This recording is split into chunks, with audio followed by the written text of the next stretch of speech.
নমস্কার দর্শক বন্ধু, আমি Manjula Chatterjee. Facebook page, YouTube short channel video. আমি যেই কারণে ভিডিওটা বানাচ্ছি, কারণটা হচ্ছে যে প্রত্যেকটা ধর্মই সমান এবং কোনো ধর্ম কিন্তু ছোট নয়।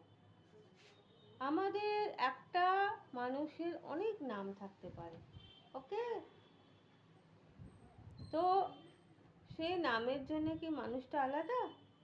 যেমন আমি মঞ্জুলা চ্যাটার্জি, আমি টুনু চ্যাটার্জি, আমি সবিতা চ্যাটার্জি, আমার অনেক নাম থাকতে পারে, কিন্তু তা বলে কি আমার অস্তিত্বটা আলাদা? অস্তিত্বটা একই। সেরকমই রাম, রহিম, যিশু, জসবিন্দার, এরকম নাম হতেই